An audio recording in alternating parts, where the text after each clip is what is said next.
Hello students, good morning. Welcome to Bhaskar's classes. ನಾನು ನಿಮ್ಮ Bhaskar, assistant professor of commerce GFGC Magadi. Last ಸೆಷನ್ಲಿ 21ನೇ ಪ್ರಾಬ್ಲಮ್ನ ಸಾಲ್ವ್ ಮಾಡಿದ್ವಿ. ಇವತ್ತಿನ ದಿವಸ 22ನೇ ಪ್ರಾಬ್ಲಮ್ನ ಸಾಲ್ವ್ ಮಾಡೋಣ ಸ್ಟೂಡೆಂಟ್ಸ್. ನಾನು ನಿಮ್ಗೆ ಆಲ್ರೆಡಿ ಪ್ರಾಮಿಸ್ ಮಾಡಿದ್ದೀನಿ, ಇನ್ನೂ 3 ಪ್ರಾಬ್ಲಮ್ ಸಾಲ್ವ್ ಮಾಡಿಸ್ತೀನಿ ಅಂದ್ಬಿಟ್ಟಿದೆ. 22, 23, 24 ಈ 3 ಪ್ರಾಬ್ಲಮ್ ಸೀಕ್ವೆನ್ಸ್ ಆಗಿ ಯೂನಿಟ್ನಲ್ಲಿ ಯಾವ ರೀತಿ ಬರಕ್ಕೆ ಅವಕಾಶ ಇದೆ ಅನ್ನೋದು ಡಿಫ್ರೆಂಟ್ ಪ್ರಾಬ್ಲಮ್ನ ನಿಮ್ಮ ಮುಂದೆ ತರ್ತಾ ಇದ್ದೀನಿ. ಆಲ್ರೆಡಿ ಒಂದು ಯೂನಿಟ್ ಕಾಸ್ಟ್ ಶೀಟ್ನಲ್ಲಿ ಯೂನಿಟ್ಸ್ ಇರುವಂತಹ ಪ್ರಾಬ್ಲಮ್ನ ನೀವು ಎಸ್ಟಿಮೇಟೆಡ್ ಕಾಸ್ಟ್ ಶೀಟ್ನ ಮಾಡಿದ್ದೀರಾ. ಇದು 2ನೇ ಪ್ರಾಬ್ಲಮ್, ಅಂದರೆ ಟೋಟಲ್ ಆಗಿ ಇನ್ ಟೋಟಲ್ ಆಗಿ 22ನೇ ಪ್ರಾಬ್ಲಮ್ ಆಗಿರುತ್ತೆ ಸ್ಟೂಡೆಂಟ್ಸ್. ಸೊ ಈ ಪ್ರಾಬ್ಲಮ್ ಹೇಗಿರುತ್ತೆ, ಯಾವ ರೀತಿ ಸಾಲ್ವ್ ಮಾಡಬೇಕು ಅನ್ನೋದನ್ನ ಈಗ ತಿಳ್ಕೊಳ್ಳೋಣ. ಬನ್ನಿ ಸ್ಟೂಡೆಂಟ್ಸ್. ಈ ವಿಡಿಯೋ ನಿಮ್ಗೆ ಇಷ್ಟ ಆಯಿತು ಅಂದರೆ ಲೈಕ್ ಮಾಡಿ, ಕಾಮೆಂಟ್ ಮಾಡಿ ಮತ್ತು ಶೇರ್ ಮಾಡಿ ಸ್ಟೂಡೆಂಟ್ಸ್. ಬನ್ನಿ ಸ್ಟೂಡೆಂಟ್ಸ್, 22ನೇ ಪ್ರಾಬ್ಲಮ್. ಬನ್ನಿ ಸ್ಟೂಡೆಂಟ್ಸ್.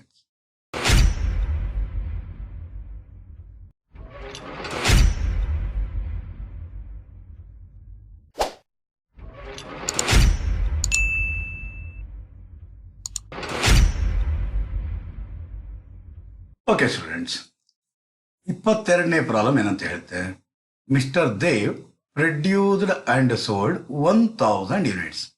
ಪ್ರೊಡ್ಯೂಸ್ ಮಾಡ್ತಾ ಇರೋದು 1000 ಯೂನಿಟ್ಸ್ ಅಂತೆ, ಸೇಲ್ ಮಾಡ್ತಾ ಇರೋದು 1000 ಯೂನಿಟ್ಸ್ ಅಂತೆ. ಹಾಗಾದ್ರೆ there is no closing stock of finished goods. Fix ಆದ್ವಿ. X production in January 2014 for which the following particulars are available.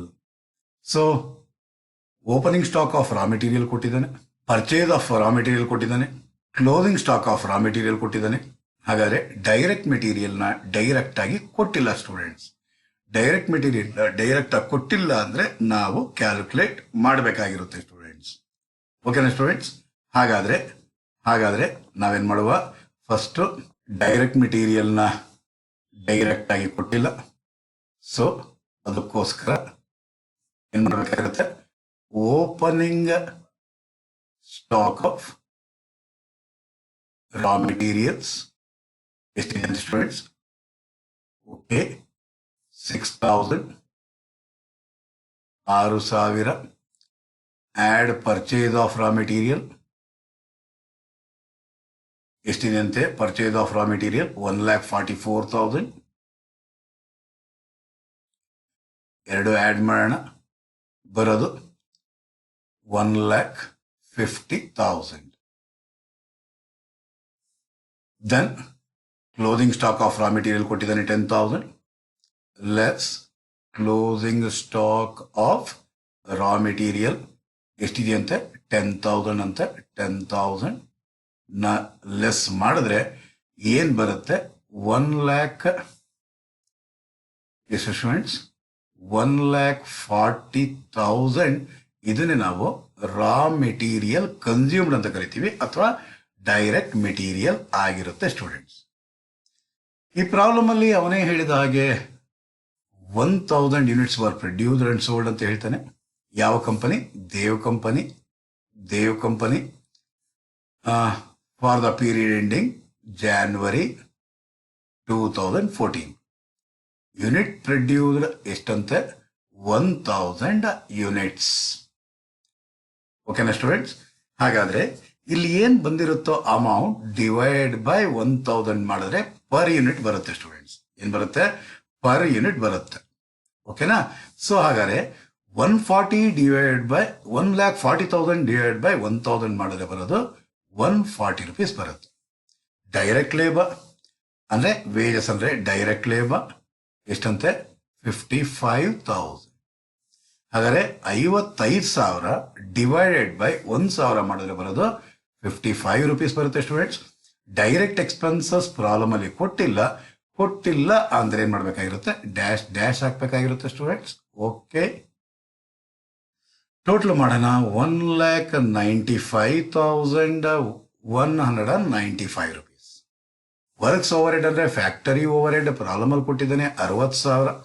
ಆ 60,000ನ ಆಗಿಂದಾಗೆ ತಗೊಳ್ಳೋಣ. 60,000 ಡಿವೈಡೆಡ್ ಬೈ 1,000 ಮಾಡಿದ್ರೆ ಬರೋದು 60 ರೂಪಾಯಿ. ಟೋಟಲ್ ಮಾಡೋಣ. ಟೋಟಲ್ ಮಾಡಿದ್ರೆ ಅಂದ್ರೆ ಬರೋದು 2,50,000 255,000. ಓಕೆ, ಇದು 255 ರೂಪಾಯಿ. Then office and administration overhead ಮತ್ತು S&D ಓವರ್ ಹೆಡ್ 25 ಈಚ್ ಅಂತ ಹೇಳ್ತಾನೆ. ₹25 ಈಚ್ ಅಂದ್ರೆ 1 ಯೂನಿಟ್ಗೆ 25 ರೂಪಾಯಿ ಅಂತೆ. ಹಾಗಾದ್ರೆ 1 ಯೂನಿಟ್ ಕಡೆ 25 ರೂಪಾಯಿ ಬರೆಯೋಣ. ಈಗ ಇವಾಗ ಏನ್ ಮಾಡಬೇಕು, ಮಲ್ಟಿಪ್ಲೈ ಮಾಡಬೇಕಾಗಿರುತ್ತೆ. 1 ಯೂನಿಟ್ 25 ಅಂದ್ರೆ 1000 ಯೂನಿಟ್ಗೆ ಎಷ್ಟು ಅಂತ ಮಲ್ಟಿಪ್ಲೈ ಮಾಡಿ ಇಡಬೇಕಾಗಿರುತ್ತೆ. 1 ಯೂನಿಟ್ 25 ಅಂದ್ರೆ 1000 ಯೂನಿಟ್ಗೆ 25,000. ಟೋಟಲ್ ಮಾಡೋಣ. ಹಾಗಾದ್ರೆ ಬರೋದು 71,80 280 ಅಂದ್ರೆ 2,80,000 280. S&D ಓವರ್ ಹೆಡ್ ಸೇಮ್ ಅಂತ 25 ರೂಪಾಯಿ ಅಂತ 25 ರೂಪಾಯಿ 1 ಯೂನಿಟ್ಗೆ ಆಯ್ತು ಅಂದ್ರೆ 1000 ಯೂನಿಟ್ಗೆ ಏನಾಗಿರುತ್ತೆ, 25,000 ಆಗಿರುತ್ತೆ. ಟೋಟಲ್ ಮಾಡೋಣ. 3,05,000 ಇದು ಬರುತ್ತೆ 305. ಸೇಲ್ಸ್ ಕೊಟ್ಟಿದ್ದಾನ, ಪ್ರಾಫಿಟ್ ಬಗ್ಗೆ ಇನ್ಫಾರ್ಮೇಶನ್ ಕೊಟ್ಟಿದ್ದಾನ ಅಂತ ನೋಡೋಣ. ಸೆಲ್ಲಿಂಗ್ ಪ್ರೈಸ್ ಪರ್ ಯೂನಿಟ್ ಕೊಟ್ಟಿದ್ದಾನೆ, ಎಷ್ಟಂತೆ 320 ರೂಪೀಸ್ ಅಂತ. 320 ರೂಪೀಸ್ಗೆ ಸೇಲ್ ಮಾಡುವಂತಹದ್ದು.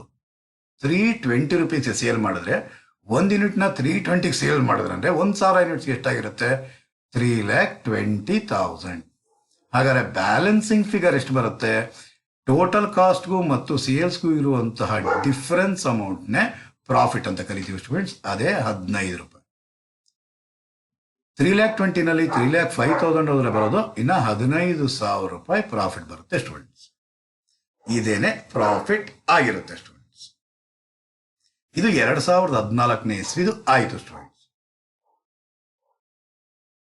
ಇವಾಗ ಅವನು ಪ್ರಾಬ್ಲಮ್ ಅಲ್ಲಿ ಕೇಳ್ತಾ ಇರೋದು prepare cost sheet for January 2014 ಅಂತ ಕೇಳ್ತಾ ಇದ್ದೇನೆ. January 2014 ಈಗ ಪ್ರಿಪೇರ್ ಮಾಡಿದ್ದಾಯ್ತು ಸ್ಟೂಡೆಂಟ್. ಎರಡನೇ ಕ್ವಶನ್ ಕೇಳ್ತಾ ಇದ್ದಾನೆ ಅವನು, estimated cost sheet showing quotation price per unit for February 2014. ಹಾಗಾದ್ರೆ ಫೆಬ್ರವರಿ ತಿಂಗಳು ಎಷ್ಟು ಬರುತ್ತೆ ಅಂತ ಇವಾಗ ಕ್ಯಾಲ್ಕುಲೇಟ್ ಮಾಡಬೇಕಾಗಿರುತ್ತಂತೆ ಸ್ಟೂಡೆಂಟ್ಸ್. ಹಾಗಾದ್ರೆ ಏನೇನು ಇನ್ಫಾರ್ಮೇಶನ್ ಅವನು ಕೊಟ್ಟಿದ್ದಾನೆ ಅಂತ ನೋಡೋಣ. 5 ಇನ್ಫಾರ್ಮೇಶನ್ ಅವನು ನಿಮಗೆ ಕೊಟ್ಟಿದ್ದಾನೆ. ಒಂದೇನಂತೆ 20% increase in material cost. Material cost ನಲ್ಲಿ 20% ಇನ್ಕ್ರೀಸ್ ಆಗಿದೆಯಂತೆ. ಹಾಗಾದ್ರೆ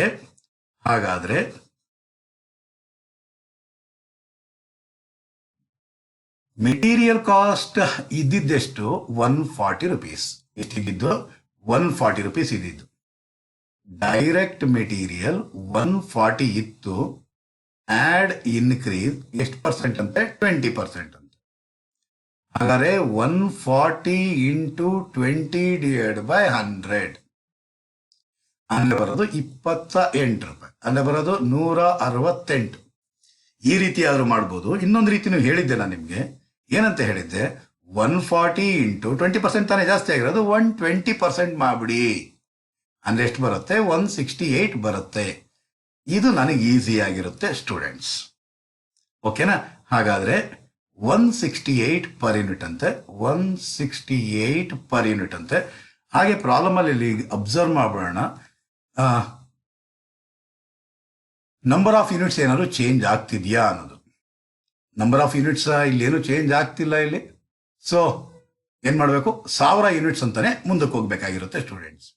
ಸೊ ಸ್ಟೇಟ್ಮೆಂಟ್ ಮೇಲೆ heading for the period ending February, estimated cost sheet February 2014, unit produced 1,000 units. Clear students? Direct material 1 ಯೂನಿಟ್ಗೆ 168 ಆದರೆ 1000 ಯೂನಿಟ್ಸ್ ಎಷ್ಟಾಗಿರುತ್ತೆ, 1,68,000 ಆಗಿರುತ್ತೆ students. Then 10% decrease in direct wages cost. Direct wages ಏನಾಗಿರುತ್ತಂತೆ, 10% decrease ಆಗುತ್ತಂತೆ.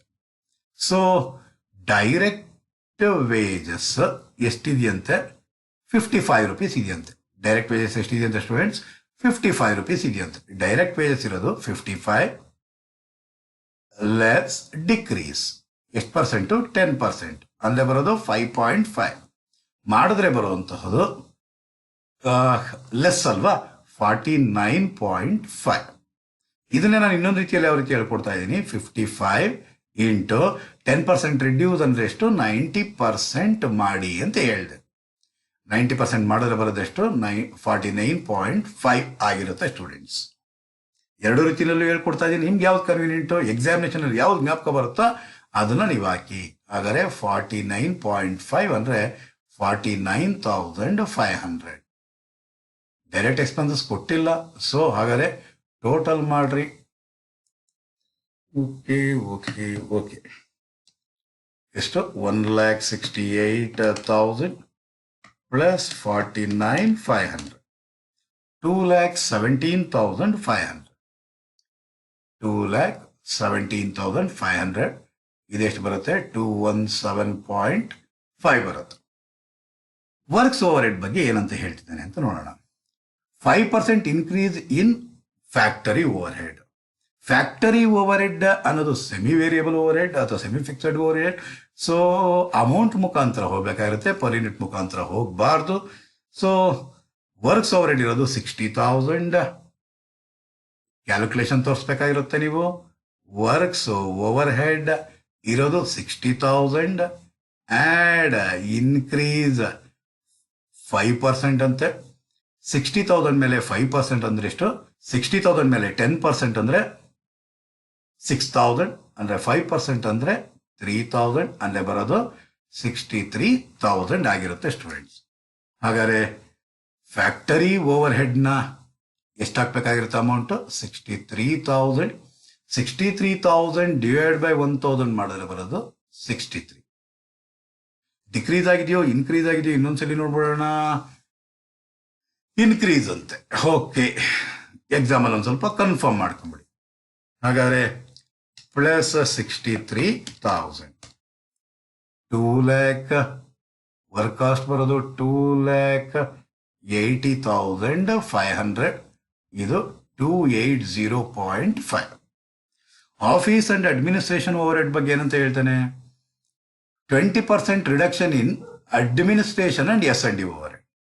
ಇಲ್ಲಿ most important ನೀವಿಲ್ಲಿ observe ಮಾಡಬೇಕಾಗಿರೋದು ಏನು, per unit amount ಅಲ್ಲ ಸ್ಟೂಡೆಂಟ್ಸ್.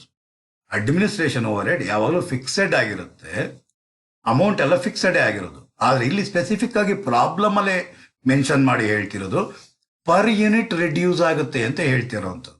ಅದಕ್ಕೋಸ್ಕರ ಪರ್ ಯೂನಿಟ್ ಮುಖಾಂತರನೇ ಹೋಗುವ.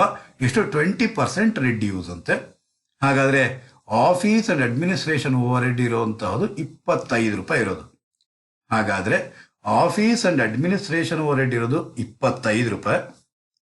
25 ರೂಪಾಯಿ ಲೆಸ್ ರಿಡಕ್ಷನ್. ಎಷ್ಟು ಪರ್ಸೆಂಟ್ ರಿಡಕ್ಷನ್ ಅಂತೆ ಇನ್ನೊಂದ್ಸಲಿ ಕನ್ಫರ್ಮ್ ಮಾಡ್ಕೊಳ್ಳೋಣ. 20% ರಿಡಕ್ಷನ್ ಅಟ್ 20%. ಯಾವ ರೀತಿ ಪ್ರೆಸೆಂಟ್ ಮಾಡಬೇಕಾಗಿರುತ್ತೆ, 25 ಇಂಟು 20 ಡಿವೈಡ್ ಬೈ 100 ಅಂದರೆ ಬರೋದು 5, ಅಂದರೆ ಬರೋದು 20 ರೂಪಾಯಿ ಪರ್ ಯೂನಿಟ್ ಇಲ್ಲಿಡಬೇಕಾಗಿರುತ್ತೆ. ಇಷ್ಟು ಮಾಡಲಿಕ್ಕೆ ಬದಲಾಗಿ ನಾನು ಏನಂತ ಹೇಳಿದ್ದೀನಿ, ನಾನು ನಿಮಗೆ 25 ಇಂಟು 25%, 20% ಕಡಿಮೆ ಆಗುತ್ತೆ. ಹಾಗಾದ್ರೆ ಎಷ್ಟು ಪರ್ಸೆಂಟ್ ತೊಗೊಬೇಕು, 80% ತಗೊಳ್ಳಿ ಸಾಕು. ಈ ಗ್ರೀನ್ನಲ್ಲಿರೋದು ಸಾಕಾಗಿತ್ತು. ನೀವು ಇಷ್ಟು ಮಾಡಲಿಕ್ಕೆ ಬದಲಾಗಿ ನೀವು ಇದೊಂದು ಮಾಡಿದ್ರೆ ಸಾಕಾಗಿರುತ್ತೆ. ಓಕೆನಾ ಸ್ಟೂಡೆಂಟ್ಸ್? ಓಕೆ, ಅರ್ಥ ಆಗಿದೆ ಅಂತ ಭಾವಿಸ್ತೀನಿ. 20 ಇಂಟು 1,000 ಅಂದರೆ ಬರೋದು 20,000. ಆ್ಯಡ್ ಮಾಡೋಣ, 20,000 ಬರೋದು 300, 500. ಇದು ಬರೋದು 300.5. Okay, then S&D overhead the same thing, 25 rupees ಇರೋದು. ಇದನ್ನು ಇಲ್ಲೇ ಹೇಗೆ ಬರೀತೀರಾ, S&D overhead per unit ಇರೋದು ಎಷ್ಟು, ಅದನ್ನು ಕೂಡ 25 ರೂಪೀಸ್ ಇರೋದು. ಸೇಮ್ 20% ಕಡಿಮೆ ಆಗುತ್ತೆ ಅಂತಂದರೆ ಅದು ಕೂಡ 20 ರೂಪೀಸ್ ಆಗಿರುತ್ತೆ. ಅಂದರೆ ಬರೋದು 20,000. ಸೊ ಆ್ಯಡ್ ಮಾಡಿದ್ರೆ ಬರೋದು 3,20,500. ಇದು ಬರೋದು 320.5. ಪ್ರಾಫಿಟ್ ಬಗ್ಗೆ ಏನಾದ್ರು ಹೇಳಿದಾನ ಅಂತ ನೋಡೋಣ. Same percentage of profit on cost ಅಂತ ಹೇಳ್ತಾ ಇದ್ದಾರೆ. ಜಾನ್ವರಿನಾಗ ಏನು ಪ್ರಾಫಿಟ್ ಆನ್ ಕಾಸ್ಟ್ ಇದೆಯೋ ಅದೇ ಮೇಂಟೈನ್ ಮಾಡ್ತಾನಂತೆ. ಹಾಗಾದರೆ ಕ್ಯಾಲ್ಕುಲೇಟ್ ಮಾಡಬೇಕಾಗಿರುತ್ತೆ ನಾವು. ಕ್ಯಾಲ್ಕುಲೇಟ್ ಯಾವ ರೀತಿ ಮಾಡ್ತೀರಾ? ಪ್ರಾಫಿಟ್ ಆನ್ ಕಾಸ್ಟ್ ಅಂತ ಹೇಳಿರೋದು equals profit divide by cost into 100. Profit ಇರೋದೆಷ್ಟು? 15,000 ಡಿವೈಡ್ ಬೈ ಕಾಸ್ಟ್ ಇರೋದೆಷ್ಟು? 3,05,000 ಇಂಟು 100. ಹಾಗಾದರೆ 15,000 ಡಿವೈಡ್ ಬೈ 3,05,000 ಇಂಟು 100 ಅಂದರೆ ಬರುವಂತಹದ್ದು 4.918% ಆಗಿರುತ್ತೆ ಸ್ಟೂಡೆಂಟ್ಸ್. 4.918% ಆಗಿರುತ್ತೆ. ಹಾಗಾದರೆ ಇದನ್ನೇ ಕ್ಯಾಲ್ಕುಲೇಟರಲ್ಲಿ ಹಾಗೆ ಇಟ್ಕೊಂಡು ಇಲ್ಲಿ ವಾಪಸ್ ಬರೋಣ. ಆ ಪ್ರಾಫಿಟ್ ಇಲ್ಲಿರೋದೆಷ್ಟು? 3,20,500 ಇಂಟು 4.918%. ಹಾಗಾದರೆ ಇಂಟು 3,20,500 ಡಿವೈಡ್ ಬೈ 100 ಮಾಡಿದ್ರ ಅಂದರೆ ಡೈರೆಕ್ಟಾಗಿ ಎಷ್ಟು ಬರುತ್ತೆ ಸ್ಟೂಡೆಂಟ್ಸ್?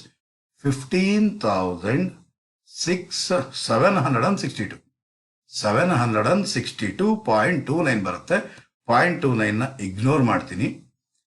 ಆ್ಯಡ್ ಮಾಡಿದ್ರೆ ಪ್ಲಸ್ 3,20,500 3,20,500 ಅಂದರೆ ಬರೋದು 3,36,262. ಸೊ ಡಿವೈಡ್ ಬೈ 1,000 ಮಾಡಿದ್ರೆ ಬರೋದು 336.26 ಮೈನಸ್ 320.5 ಮಾಡಿದ್ರೆ ಬರೋದು 15.76. Clear students? ಈ ರೀತಿ ಈ ಪ್ರಾಬ್ಲಮ್ನ ಸಾಲ್ವ್ ಮಾಡಬೇಕಾಗಿತ್ತು ಸ್ಟೂಡೆಂಟ್ಸ್. ಸೊ ಈ ಪ್ರಾಬ್ಲಮ್ನ ಒಂದು ಸ್ಕ್ರೀನ್ಶಾಟ್ ತಗೊಂಡಿದ್ದಾರೆ ಅಂತ ಅನ್ಕೊಂಡಿದ್ದೀನಿ ಸ್ಟೂಡೆಂಟ್ಸ್. ಇನ್ನೂ 2 ಪ್ರಾಬ್ಲಮ್ ಇದೆ. ಆ 2 ಪ್ರಾಬ್ಲಮ್ನ ನೆಕ್ಸ್ಟ್ ಸೆಷನಲ್ಲಿ ತರ್ತೀನಿ ಸ್ಟೂಡೆಂಟ್ಸ್. ವಿಡಿಯೋ ನಿಮ್ಗೆ ಇಷ್ಟ ಆಗಿತ್ತು ಅಂದರೆ ಲೈಕ್ ಮಾಡಿ, ಕಾಮೆಂಟ್ ಮಾಡಿ ಮತ್ತು ನಿಮ್ಮ ಫ್ರೆಂಡ್ಸ್ಗೆ ಶೇರ್ ಮಾಡಿ ಸ್ಟೂಡೆಂಟ್ಸ್. ನೆಕ್ಸ್ಟ್ ಸೆಷನ್ 23ನೇ ಪ್ರಾಬ್ಲಮ್ನ ತಗೊಂಡು ನಿಮ್ಮ ಮುಂದೆ ಬರ್ತೀನಿ. ಅಲ್ಲಿವರೆಗೂ ಬಾಯ್ ಬಾಯ್ ಸ್ಟೂಡೆಂಟ್ಸ್.